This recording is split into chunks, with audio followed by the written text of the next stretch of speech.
Selamat sore. Seperti janji gue, agak sore bikin preview antara untuk match ntar malam Sevilla lawan Inter. Sebuah final yang untuk gue kalau melihat ya kedua bisa dibilang sangat layak masuk final. Dari sisi permainan, dari sisi Sevilla sudah sering jadi juara. Tapi untuk Inter kalau gue bilang menutup musim yang cukup bagus untuk Inter. Tapi ini akan menjadi pertandingan yang sangat sulit. Kalau lu tanya gue prediksi apa, gue nggak tahu.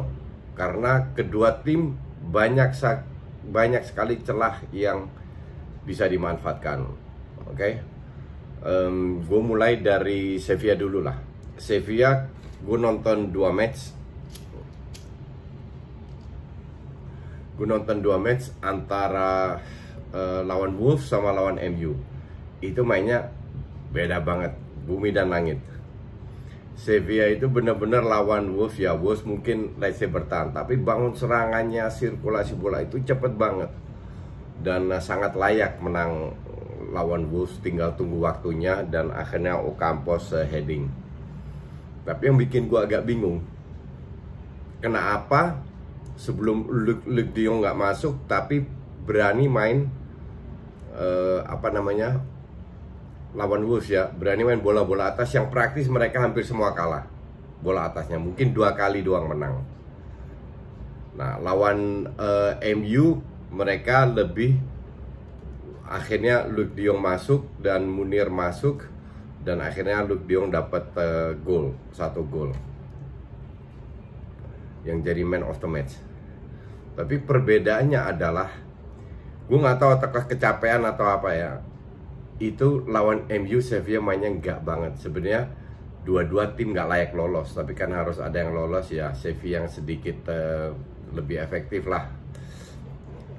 Mereka yang lolos lebih beruntung, lebih efektif mereka yang lolos. Karena kalau lu lihat lawan Sevilla, gue nggak tahu apa yang terjadi dengan lapangannya, dengan bolanya. Itu berantem terus, hampir semua pemain berantem terus sama bola. Kontrolnya lepas terus, masuk 4 pemain sama. Munir yang sering gue lihat, gue nggak pernah lihat Munir main seburuk itu. De Jong juga nyaris nggak punya kontrol bolanya, ngawur-ngawur, ancur-ancuran. Tapi ya tetap mereka lolos ya. Jadi match antara Wolves lawan MU ini sangat berbeda, dan performanya lawan Inter ini kita nggak tahu seperti apa. Yang jelas di belakang dengan kemungkinan Lautaro dan Lukaku yang masuk, itu mereka lebih unggul dari bola atas, feeling gue. Apalagi bola mati, ada Godin, ada De Vrij, sangat kuat, dan ini mungkin bisa menjadi salah satu senjata untuk Inter memanfaatkan bola-bola atas. Dan kalau mereka menguasai, mereka berusaha untuk membangun serangan dari belakang, menguasai lini tengah. Jadi peran dari Navas, wingback itu penting sekali. Reguilon, ada kemarin lawan MU, Jordan yang main, Fernando dan Banega sebagai playmakernya lah. Banega ini sudah tua tapi wah mainnya pintar banget loh. Tahu kapan dia harus passing, kapan dia harus. Nah, kalau Banega ini bisa dimatikan,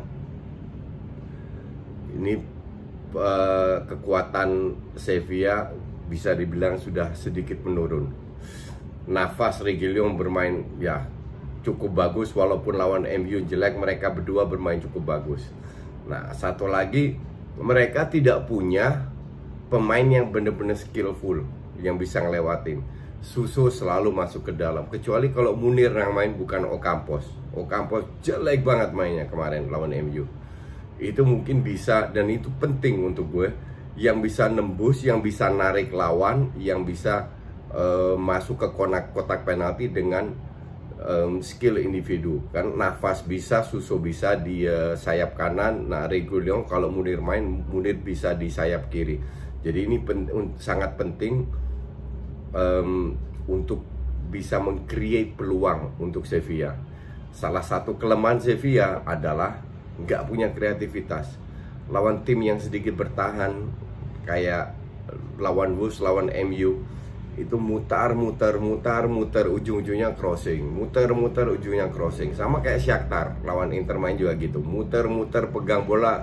Inter kelihatan tertekan padahal nggak ada peluang juga sama sekali. Sekali shoot yang bolanya nggak tahu kemana atau heading. Nah ini yang jadi masalah dengan Sevilla, tidak ada banyak kreativitas. Yusuf El Nesri bekerja keras, tapi juga bukan striker yang dibilang wow top dunia striker yang diincar banyak klub, nggak, sama sekali tidak ya. Jadi peluang dari Inter kalau gue melihat lebih dari bola-bola atas dan fokus ke counter attack. Selebihnya mungkin transisi harus cepat karena Sevilla di depan kalau mainnya nggak terlalu bagus, mereka terlalu berani menempatkan terlalu banyak pemain di depan bola, 7-8 pemain di bola, sehingga belakang itu sering rentan dan itu bisa dimanfaatkan oleh Inter. Gue ngelihatnya sih dari sisi itu aja. Sementara dari Inter bermain dengan terakhir waktu menang 5-0 ya lawan Shakhtar itu 1-0 pun juga Inter masih bisa diimbangin lah. Babak kedua baru selesai. Godin, De Vrij, Bastoni di belakang, D'Ambrosio sayap kanan, Ashley yang sayap kiri, Gagliardini, Brozovic, Barella. Brozovic yang lebih turun ke bawah ya, ambil bola. Lukaku, Martinez. Nah, salah satu plus point dari Inter kan dia punya Lukaku yang bisa nahan bola. Entah itu Martinez, entah Alexis yang main, tapi mereka bisa lebih mobile. Satu. Kedua, mereka sangat kuat dengan bola-bola atas. Kalau ntar ada bola mati, nah ini harus bisa lebih dimanfaatkan. Tapi yang jadi masalah dengan Inter, pada saat mereka diserang, mereka berada di depan kotak penalti, itu mereka taruh 5 pemain. Jadi D'Ambrosio sama Esliang jadi back, 3 di tengah, 5 praktis di depan hanya 3 orang. Sekali-sekali Lukaku atau Martinez turun, tapi kemarin lawan MU nggak selalu turun tuh 2 orang. Jadi pada saat 3 orang itu keteteran 3 pemain ini, dipasing-pasing sama Shakhtar, tapi Shakhtar juga nggak punya kreativitas. Nah kreativitas ini bisa ditaruh, kalau gue bilang karena hanya 3 ditaruh, pegang di depan De Vrij, atau antara De Vrij dan Godin, atau antara De Vrij dan Bastoni. Lihat reaksi mereka gimana. Kalau mereka tidak di cover man to man, De Vrij dan Bastoni contoh hanya mengcover zonanya, itu gampang banget diterupas. Karena 3 pemain ini yang hanya 3-5, 3 itu terlalu jomplang. Kalau salah satu dari striker Lautaro turun ikut bantu defense, itu mungkin masih peluangnya masih lebih kecil untuk bisa melakukan terupas. Kalau seandainya si let's say El Nesri lah berada di antara Stefan De Vrij dan Bastoni cover dia, di situ at least di ruang kirinya dia itu ada ruang, dan itu bisa dimanfaatkan oleh Suso ataupun Jesus Navas. Jadi ini kembali ke permainan detail, ke permainan strategi, memanfaatkan ruang yang banyak diberikan oleh kedua tim seperti apa. Tapi yang gue takutin, terutama di awal-awal pertandingan, ini jadi match membosankan. Karena Inter nggak peduli main gimana, tapi Sevilla lebih punya intensi untuk main menyerang. Nah, kalau seandainya Inter mengincar counter, terus Sevilla yang nyerang, nah ini akan jadi match yang sangat membosankan. Gua harap di awal-awal 10 menit itu sudah ada yang ngegolin. I don't care siapa, pokoknya sudah ada yang ngegolin, jadi biar tambah seru. Apalagi kalau Sevilla yang ngegolin, jadi Inter mau nggak mau harus lebih ambil risiko. Tapi kalau ditanya siapa yang menang, kedua tim ini terlalu banyak kelemahan, dimana gue bilang sangat tidak bisa diprediksi. Tergantung small detail, siapa yang bisa memanfaatkan bola mati, salah satu blunder di belakang. Walaupun 3 pemain belakang Inter itu bermain luar biasa ya. Pemain belakang siapa namanya Sevilla itu gue juga nggak terlalu namanya, Diego Carlos, Kounde, yang kribunya besar itu gue juga nggak terlalu impress dengan mereka. Jadi bukan hal yang susah untuk bisa ngelewatin mereka. Terus wingbacknya Sevilla yang terlalu maju itu bisa dimanfaatkan.